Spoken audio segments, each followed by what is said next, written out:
Yo, what's up guys? This is Rise and welcome to another video. The leagues are switching up yet again on this Tuesday and we have some epic great league teams for you to try and push whatever your goals are, whatever that may be, if it's veteran, expert, maybe even legend rank in the Go Battle League. Here's some teams from some top players across the regions, across the globe in this global game to try and hit that legend rank. We got some really cool teams for you.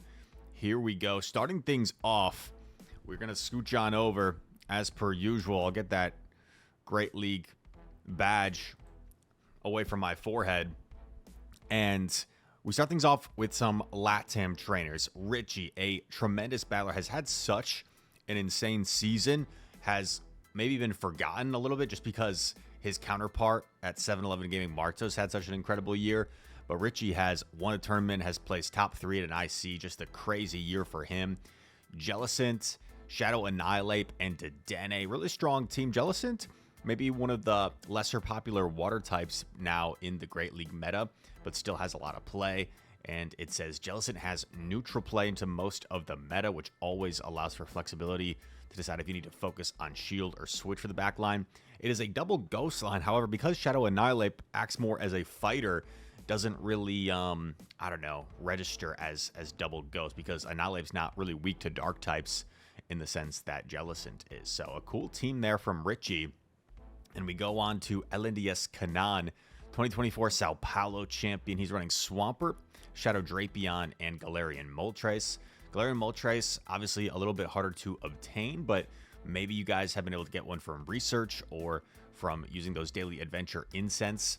And Swampert you don't see as often anymore, but did get that sludge coverage, so it's not quite as weak to some grass types as it used to be with that fast sludge coverage. Modern Swampert Sableye Skarmory is a funny description. Balanced team that really excels with proper energy management, and that is true. I mean, Drapion and Swampert are both very fast to their attacks, and Moltres, if you can take advantage of maybe an energy lead, it's not that long before it gets to a fly or a potential Braber that hits so hard. Next trainer, Javier, 2024 Mexico City champion, has been a really talented and consistent player over the years, and he's running Dusclops, Quagsire, and Shadow Drapion. Drapion, just such a staple to the Great League meta. Quagsire, maybe right now actually the best mud boy, you could argue, out of all of them. Maybe along with like Gastrodon and Swampert as its counterparts, but Quagsire with that 35 energy Aqua Tail gets there so quickly with Mudshot 5-4 as opposed to 5-5 like Hydro Cannon. And then Dusclops, of course, just a bulky neutral ghost Pokemon that is really safe into a lot of teams and just has that added bulk where you're living so many charge attacks that you can, you know, linger on and squeeze out those victories. It says Quagsire's a safe switch, is pretty free in the current meta. It has play into many Pokemon. Yep, very true. Very, very true, Javier. That is the first set of teams, and we're going region by region, ladies and gentlemen. Next up, we have some European trainers. Kazim, 33, has also just had an insane season. Nataquince has got the best of the best players in these graphics today. Shadow, Dusknoir, Primeape, and Tinkaton. Leverage the universal energy of Dusknoir and Primeape with Tinkaton's defensive prowess to outplay the opponent. Do not fear Mandibuzz. It is bad. That's funny. I guess if Mandibuzz has Air Slash, maybe the first two Pokemon can... well, if it's Air Slash, then Dusknoir can fight back maybe.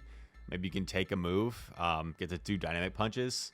And if it's Snarl, maybe you just safe swap Primeape because Primeape's not threatened by the fast attacks in that case. But these are 3 fun Pokemon. I've seen a little bit of Shadow Dusknoir be used in practice tournaments these days. And I wouldn't be surprised if Shadow Dusknoir makes a run at the World Championships coming up soon. Nickname, Stockholm and Utrecht champion. He is having just a crazy season, won 2 regionals this year over in Europe, and he is running Shadow Kanto Marowak, Fortress, and Lapras. Shadow Kanto Marowak, we know how oppressive it is with that Mudslap damage. The same can be said about Fortress with oppressive Bug Bite damage. And Lapras just kind of a bulky, neutral Pokemon that I personally like using myself. Stay in most leads. Use shields mainly on Marowak and make use of its 2-shield matchup Fortress, and Lapras work as damage sponges. Next up is Tonton Batu. He's running Greninja, a Shadow Gligar, and Tinkaton. So you got like a really glassy Pokemon with high attack. You kind of got a middle-of-the-road Pokemon with Gligar that can take a move, but also can hit a little bit hard as well as that Shadow variant. And then Tinkaton's super bulky. Team works as an ABB to cover Greninja from Electric, Grass, and Fighting types. Stay in against a Azumarill, lead, or try to catch on Tinkaton. It's not that bad of a matchup. Very interesting. Tonton always known for his unique picks, his unique Pokemon, and nothing different there with this Greninja, Gligar, Tinkaton team. Definitely probably will catch opponents off guard with a team like that. Next up, NA Trainers. Dunebug 97. He is running Dusclops, Araquanid, and Dedenne. Two very bulky Pokemon. This team got Dunebug into the 3200s. The team has bulk to help protect Dedenne and set up for an endgame sweep. That makes sense. You don't really need to invest shields, most likely, in those first two Pokemon, while Dedenne really thrives when behind shields. Next up, Nighttime Clasher, 2024 Liverpool champion. Also had like 5 straight top 5s this season, which is crazy. Only trainers to ever do that are him, Wadaj, and Elam this year.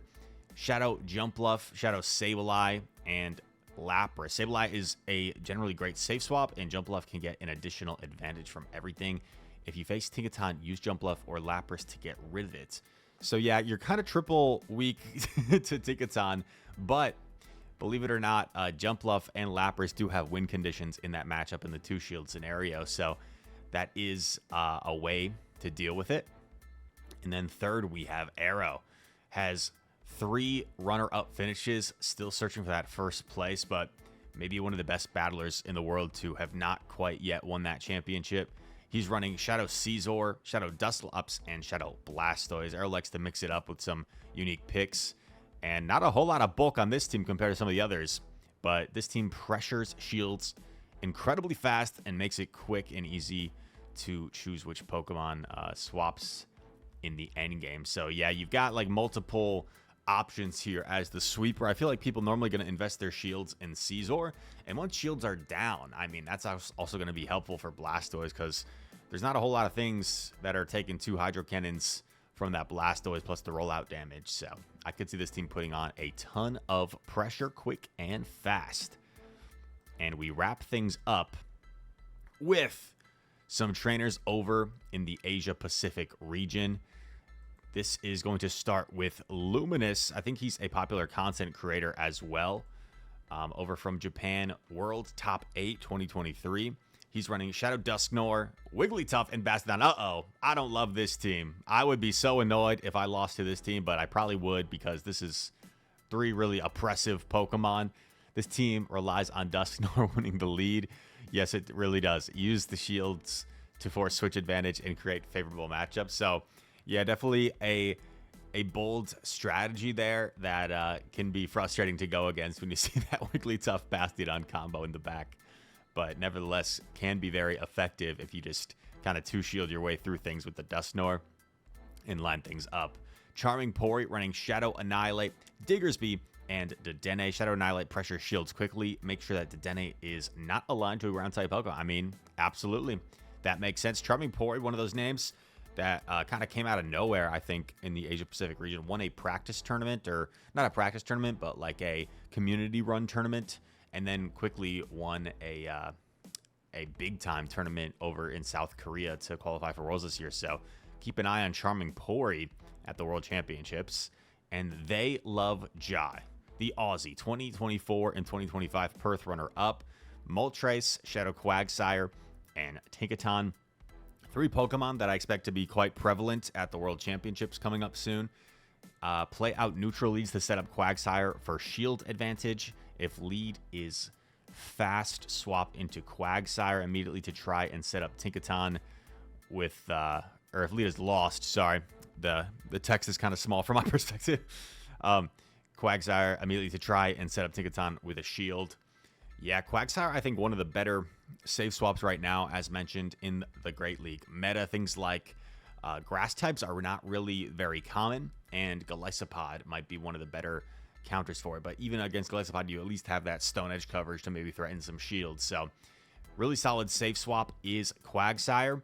And that is going to do it, guys, for all these different regions, suggesting some teams for you to try and get ahead in the Go Battle League in this session. Go Battle Day is coming up as well. And if you want to download these graphics yourself, make sure to go check out Inadequence over on Twitter.